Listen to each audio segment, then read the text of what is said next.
¿Cuál es el tratamiento de un tumor único uroterial de la vejiga que no sobrepasa la lámina propia? Cuando hablamos del cáncer de vejiga, tenemos que ver que el estudio histopatológico es el que nos determina el grado de la enfermedad. Entonces vamos a hablar que cuando no invade la capa muscular es un cáncer superficial de vejiga, y cuando invade la capa muscular es un cáncer invasor. Entonces la capa muscular determina si el paciente tiene un cáncer superficial o un cáncer invasor. Cuando hablamos de los cánceres superficiales que no invaden la capa muscular, vamos a encontrar tres tipos de cánceres: el T1, TA y T in situ. Hemos dicho que el T in situ no invade la lámina propia, TA no invade la lámina propia, y el T1 sí invade la lámina propia, pero no invade la capa muscular. Esos tipos de tres cánceres realmente son los cánceres superficiales, y el tratamiento de estos cánceres son la resección transuretral, RTU. Esta resección transuretral es por vía endoscópica. Lamentablemente, esta resección transuretral va a producir una recurrencia de la enfermedad de un 40 a 80%. Entonces, la respuesta sería la resección transuretral. Cuando el paciente tiene un cáncer invasor, que quiere decir que invade la capa muscular, que quiere decir que invade eh, eh, el músculo etrusor, normalmente estamos hablando de un estadio T2, T3, T4. El tratamiento es la cistectomía radical, sacar toda la vejiga para que el paciente se pueda curar del cáncer. Entonces, cuando nosotros hablamos del tratamiento del cáncer superficial, es la resección transuretral. Cuando hablamos del cáncer invasor que invade la capa muscular, el tratamiento se llama la cistectomía radical. La pregunta 13 dice: un paciente de 23 años con antecedente de tuberculosis pulmonar actualmente acude por presentar hematuria macroscópica y pequeñas nodulaciones no dolorosas en ambos testículos. Al examen presenta zoospermia y el diagnóstico más probable es: si el paciente ha tenido antecedentes de tuberculosis, obviamente ya sabemos cuál va a ser la respuesta. Lo más probable es que el paciente tenga una orquiepimitis tuberculosa. Cuando hablamos de las alternativas, el granuloma espermático normalmente ocurre en los pacientes que tienen generalmente una secuela de una vasectomía después de una ligadura de conducto deferente, cuando el paciente desea un tratamiento de fertilidad.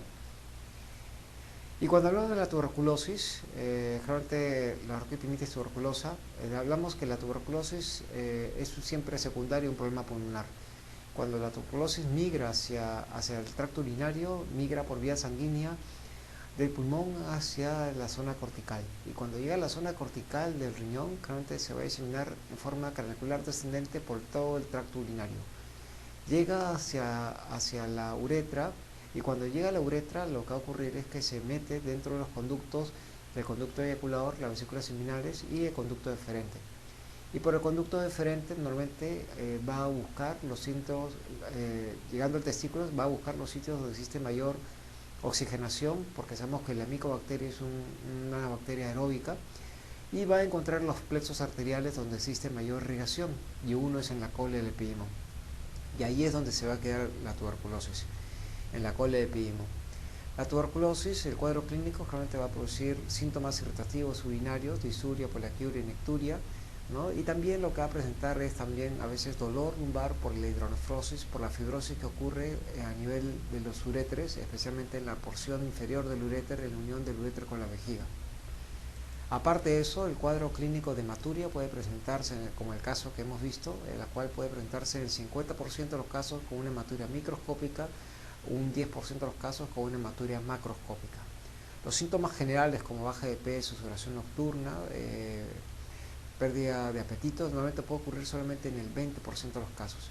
Más frecuente es que estos pacientes tengan síntomas irritativos urinarios, como si fuera una infección urinaria, o síntomas de hematuria, como el caso que se presentaba en el cuadro, en la pregunta anterior, ¿no? Cuando hablamos de la clínica y examinamos al paciente, normalmente lo que tenemos que ubicar siempre en el varón es la parte genital. Aquí en el 50% de los casos podemos encontrar un nódulo del epidimo que no duele, que es duro, como el caso que estamos presentando en la pregunta. Entonces tenemos antecedente de tuberculosis, tenemos nódulos del epidimo, tenemos hematuria, obviamente nos hace pensar la posibilidad de la orquiepimitis tuberculosa. Cuando hablamos de las alternativas, la alternativa va a ser el granuloma, ¿no? Y eso hemos dicho que ese granuloma se puede encontrar muchas veces cuando se hace una vasectomía y se hace un granuloma a nivel de ese conducto. Otra alternativa es el hidrocele infantil, la cual comunicante, la cual es cuando existe la presencia de conducto peritoneal vaginal y no tiene nada que ver con el cuadro clínico que tiene el paciente, porque no produce hematuria, no produce nódulos en el testículo, sino solamente produce la presencia de líquido alrededor de la bolsa escrotal, dentro de la bolsa escrotal, ¿no? Rodeando el líquido que es un trasudado al testículo. Esa es consecuencia en la parte infantil por la presencia de un conducto que comunica la cavidad abdominal con el escroto, con la bolsa escrotal, la cual hace que el testículo esté rodeado de líquido, y eso se denomina hidrocele infantil por la presencia de conducto peritoneal vaginal. Cuando hablamos del cáncer testicular, el cáncer testicular tampoco produce hematuria, no tiene nada que ver con la hematuria, y realmente el cáncer es un aumento del todo el testículo. Normalmente ese aumento de testículo no produce dolor, ¿no? Y no tiene relación con el antecedente de tuberculosis, no produce nódulos en el epidimo, y generalmente el cáncer testicular van a encontrarse el crecimiento progresivo de todo el testículo. Normalmente estos pacientes que tienen cáncer testicular tienen una progresión rápida y es una emergencia. Cuando tenemos entonces el cuadro clínico de hematuria, tenemos antecedentes de tuberculosis, nódulos y epidimo, la primera posibilidad es tuberculosis. Esa sería la respuesta correcta. La orquiepimitis, que es una alternativa que también existe, aquí existe un aumento de del volumen del testículo, ¿no? En la orquiepimitis normalmente puede ocurrir en los pacientes que tengan infecciones que pueden ser por coliformes, gérmenes de tracto urinario, como pueden ser otros gérmenes como son brucela, fiebre tifoidea o enfermedades virales, ¿no? Que pueden producir la orquiepimitis. No produce hematuria, hay una tumefacción escrotal y el paciente va a tener dolor en el testículo, la cual no es el cuadro clínico y no tiene nada que ver con la hematuria ni la antecedente de tuberculosis. Entonces aquí la respuesta sería la orquiepimitis tuberculosa. En la pregunta 14, la fisioterapia a través de los ejercicios de Kegel tiene un rol importante en el tratamiento médico de incontinencia urinaria de esfuerzo. ¿A qué estructura del piso pélvico refuerza fundamentalmente estos ejercicios? Cuando hablamos del ejercicio de Kegel, nosotros vamos a hablar que el ejercicio de Kegel es realmente tratar de mejorar los músculos que se encuentran a nivel de los músculos pubococcígeos. Estos músculos pubococcígeos realmente se encuentran en la zona periuretral, ¿no? Periuretral, y eso van a permitir que el paciente tenga un mejor soporte de la fascia endopélvica para que el paciente evite la incontinencia urinaria de esfuerzo. Entonces estos ejercicios de Kegel realmente se utilizan para la incontinencia de esfuerzo, mejorando los músculos pubococcígeos, haciendo que el paciente entrene esos músculos para que cuando haga un esfuerzo no se le escape la orina. En la pregunta 15 dice: ¿qué fármaco se utiliza por vía intravesical para el tratamiento de cáncer de vejiga? Hemos dicho que el cáncer de vejiga puede ser de tipo invasor y puede ser de tipo superficial. Cuando es de tipo superficial, el tratamiento es por vía endoscópica, lo que se llama resección transuretral. Esta resección transuretral, el problema es que puede recurrir la enfermedad en un 70% de los casos. Para evitar esa recurrencia, nosotros lo que hacemos es colocamos medicamentos dentro de la vejiga. Esos medicamentos que se colocan dentro de la vejiga son medicamentos que pueden ser de dos tipos. Un medicamento que produzca anticuerpos, lo que se denomina inmunoterapia intravesical, y otro que origine citotoxicidad en la zona cancerosa para evitar la recurrencia, ¿no? Y eso se llama quimioterapia intravesical. Entonces los dos tipos de tratamientos se utilizan para evitar la recurrencia del cáncer. La única respuesta aquí en la pregunta 15 es el BCG. El BCG generalmente se utiliza después de una resección transuretral para evitar la recidiva de ese 40-80%. Y cuando hablamos del BCG es Bacillus calmette-guerin, que la cual es una micobacteria atenuada, en la cual va a producir una reducción de la recidiva a un 20%. Es el tratamiento mucho más eficaz para evitar la recurrencia del cáncer de vejiga superficial. Solamente se da para cáncer superficial. Otra alternativa que usamos es la quimioterapia intravesical, la cual se coloca un medicamento dentro de la vejiga a través de una sonda, que es la mitomicina C, el más usado, pero lamentablemente tiene la recurrencia de un 40%. Es menos eficaz que el BCG. Entonces, pero esas dos alternativas tenemos para tratamientos. Usamos el BCG y la mitomicina C para cáncer superficial en tratamientos intravesicales para evitar la recurrencia del cáncer. En la pregunta 16 dice, ¿son contraindicaciones de trasplante renal? Márquenle correcto. Entonces, cuando hablamos de las contraindicaciones de trasplante renal, todas las alternativas A, B, C y D son correctas. La única respuesta que es incorrecta es el CROMAS negativo. Entonces, cuando hablamos de la contraindicación de trasplante renal, obviamente vamos a encontrar contraindicaciones absolutas y relativas.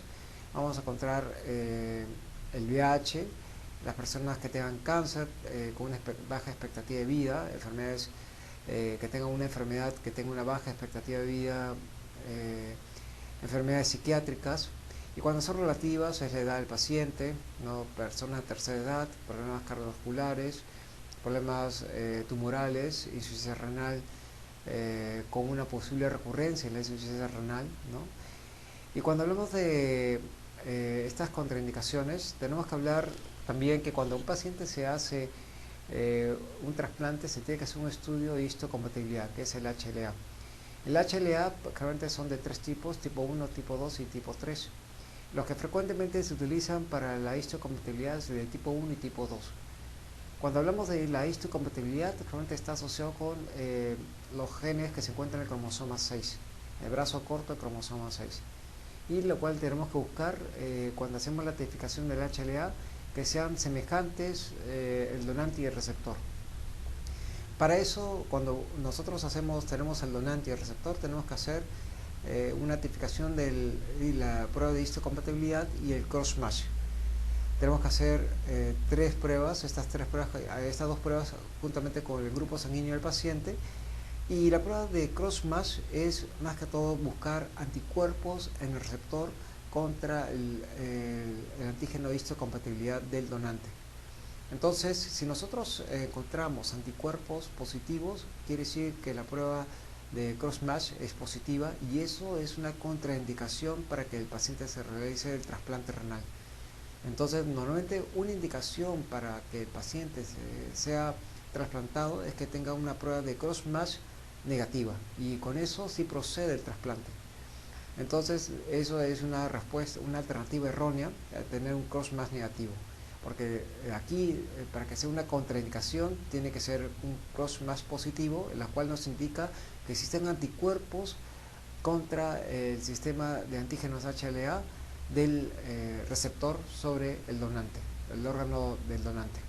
Entonces, esa sería la respuesta, el cross-match negativo.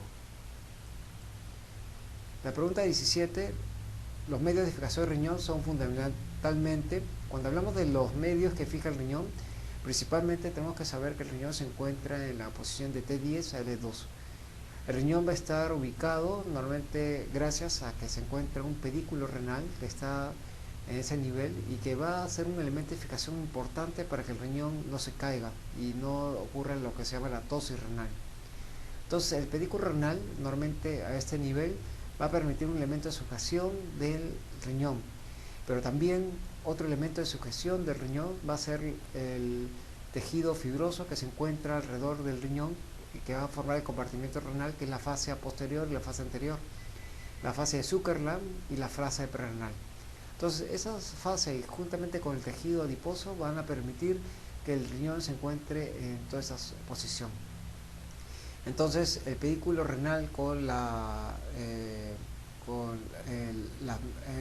este compartimiento renal de fase Zuckerman y prerenal van a permitir que el riñón se encuentre en esta posición de T10L2.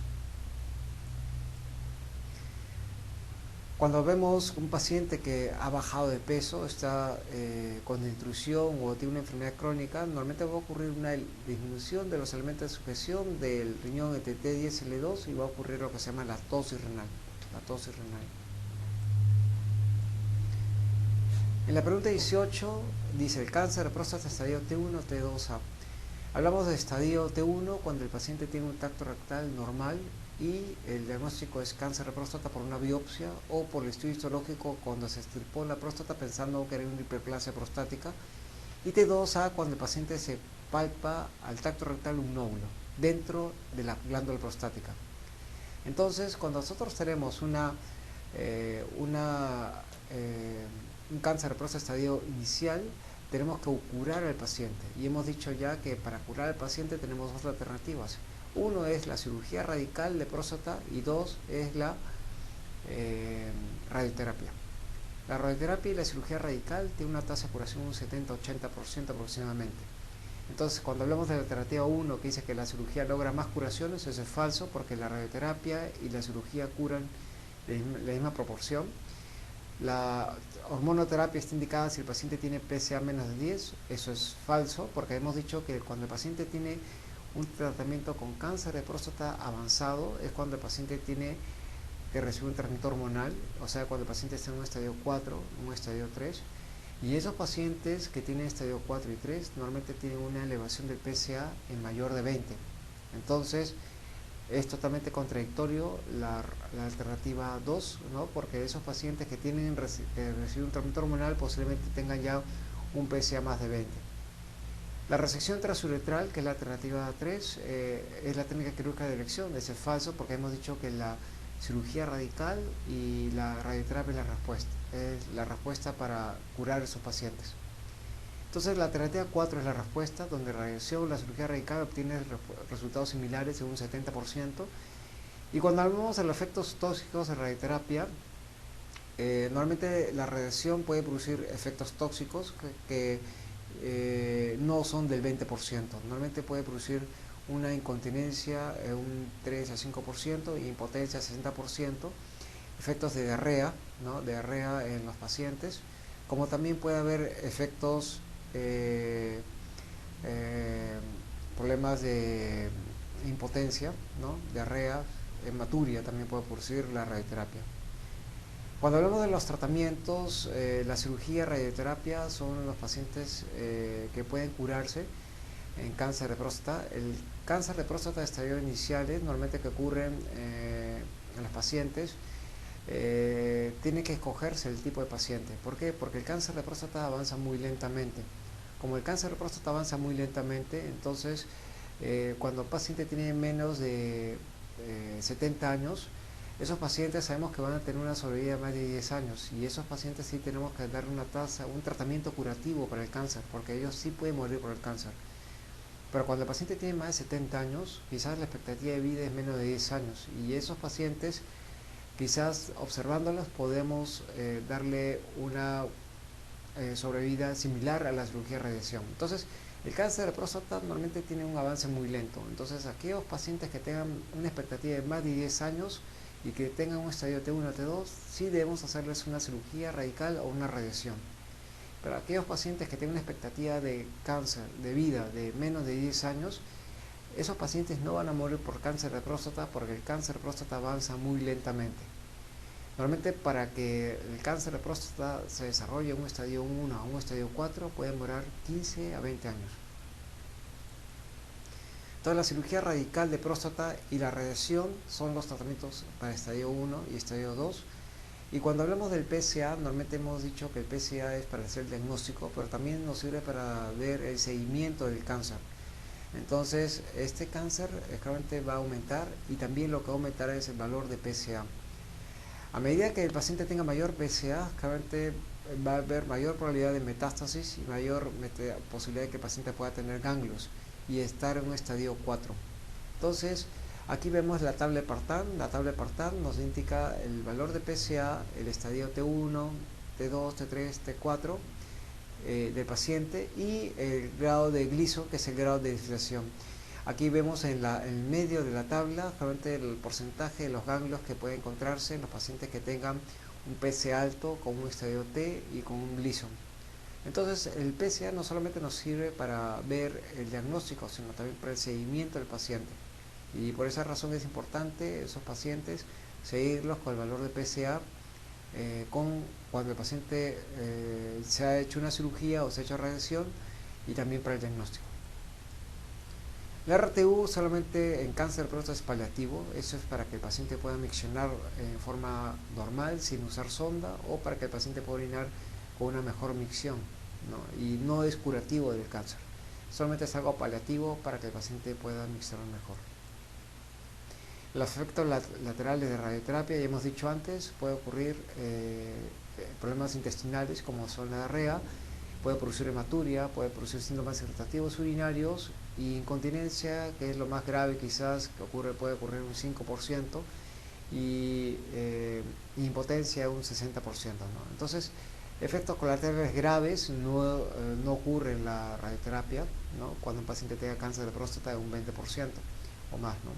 Aquí realmente el problema quizás más grave que pueda tener la radiación es la incontinencia urinaria que pueda tener el paciente después de un tratamiento oncológico por el cáncer de próstata.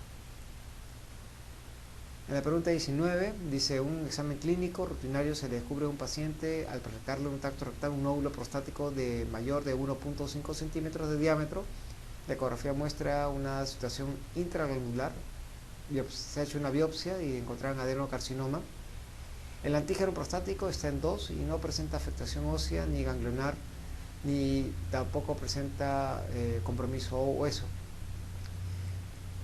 Entonces, cuando estamos hablando de un estadio inicial de cáncer, entonces cuando hablamos de estos pacientes que tengan un cáncer de próstata de estadio inicial, estamos hablando de un estadio T1 y T2. Los pacientes que tengan cáncer de próstata T1 y T2, el tratamiento más que todo es la cirugía radical y la radiación. Estadio T3 y T4 generalmente son estadios avanzados y ahí ya actúa el tratamiento hormonal. Entonces, cuando hablamos de curación del cáncer, estamos hablando de buscar pacientes con estadio T1 y T2, en los cuales se logra un 70% de curación. La hemorragia ósea, generalmente negativa, quiere decir que el paciente no tiene metástasis óseas, y los ganglios pélvicos generalmente pélvicos son los ganglios que se comprometen cuando hay cáncer de próstata. Entonces, los ganglios pélvicos normalmente cuando tienen cáncer de próstata, el ganglio más importante es el ganglio obturador, ¿ya? Entonces,